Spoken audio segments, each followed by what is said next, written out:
من 5 تا تمدن رو یکی دو ماه قبل یه برنامه داشتم توی اصفهان، حوزه منازعات تمدنی رو بررسی می‌کردیم.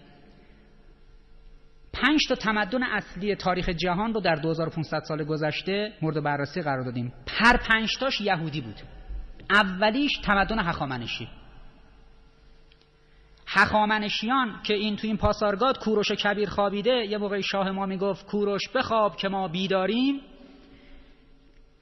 همونطوری که خود شاه ما رو اسرائیلیا کوک میکردن و یهودی ها، امپراتوری، اولین امپراتوری عظیم جهان که 129 تا ایالت داشته، از مصر و سودان و لیبی تا چین دامنه گسترش بوده، زمانی که در بالاترین سطح گستره خودش بوده، یعنی زمان خشایارشا، از 3 نفر اصلی حاکمان، یعنی شاه، خشایارشا امپراتور، ملکش استر که در کتب عهد عتیق، کتب یهودی ها و کتب عهد عتیق اصلا یک داستان ثابت به نام استر دارن که این ماجرا رو، ماجرای خشایارشا و اینکه این استر با چه کلکی، چه قتل عامی صورت میدن یهودی ها توی سراسر ایران.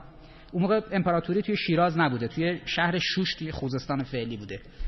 و استر یک دختر یهودی رو تو کتاب میگه که چجوری یهودی ها اینو در واقع غالب میکنن به حرمسرای شاه ایران.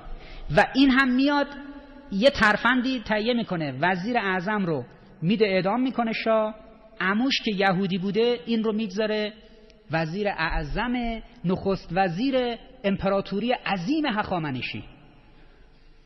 در واقع آنچه که گفته میشه کوروش یهود رو از دست اینها توی بغداد و اینها نجات داد و آوردشون بهشون شخصیت و پروبال داد، 40-50 سال بعد کل امپراتوری کوروش، زمانی که بیشترین وسعت و قدرت رو داشته، زمان خشایارشا، میفته دست یهود. یعنی شاهی که تو حرمسراش زن یهودیش و بیرون حرمسراش وزیر یهودیش بهش میگفته چه کنه و چجوری عمل کنه. و توی اینو حتما اون کتاب استر رو، چون این همینطوری که ما توی قرآن میگیم سوره، اونا در کتب عهد عتیق و عهد جدید در تورات و انجیل بهش میگن، در واقع اونها تحت عنوان کتاب یاد میکنن، سوره نمیگن.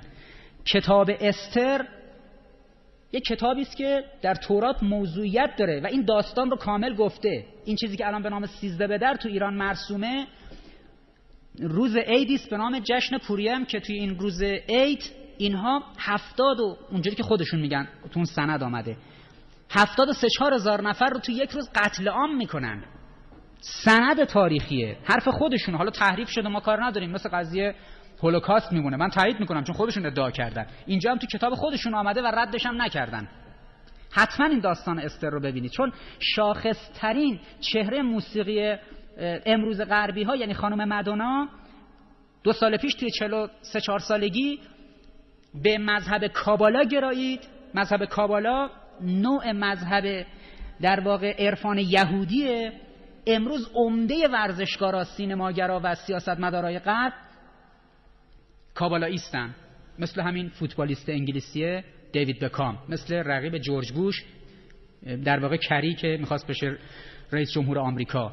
عمده فوتبالیستا، عمده هنرپیشه ها، عمده خواننده ها. خب خانم مادونا اسم تخصصی خودش رو در پیوستن به یهود در حوزه کابالاییسم قرار میده استر. و اون کلیپ معروفش رو که این واژه‌های در واقع عبری رو بازوش و روی اون پشت اون، وقتی اون کره‌ای‌ها و چینی‌ها میخوان اعدامش کنن، تو اون کلیپش از روی صندلی بلند میشه، اون حروف عبری میاد. زمانی بود که کابالاییست شده بود، اون اولین کلیپش بود که اجرا کرده بود. احساساتتو کنترل کن. نسلی که این چیزا رو ندیده باشه، در واقع اون نسل حتما میان زمین رو از زیر پاش میکشن. و نکته خیلی مهمش اینجاست. حالا این در پاسخ به حرف این دوستمون میگفتش که حالا باشه، چون قرار باشه جواب بدم به این قضایا، دیگه جوان دانشجوی ما نداند که مادوناگرایی، مثلا بریتنی اسپیرز، مثلا حالا بقیهشون، یا این فوتبالیستا یا این هنرپیشه ها چه میکنن به عنوان الگوی شخصیتی، چه میکنن با یک در تهاجم فرهنگی. بعد اینها ریشه در کابالا دارن. وقتی که BBC آنلاین تولد بچه دیوید بکام رو پخش میکنه، الگو سازی میکنه برای آنگلوساکسون ها در جهان، این رو از زاویه اینکه یک چیز مبتذلی دیده. چطور شد یک متخصص حوزه مسائل انگل شناسی و میکروبیولوژی اینا مدفوع یه آدمو میذاره زیر میکروسکوپ آنالیز کنه ببینه بیماری آدم چیه؟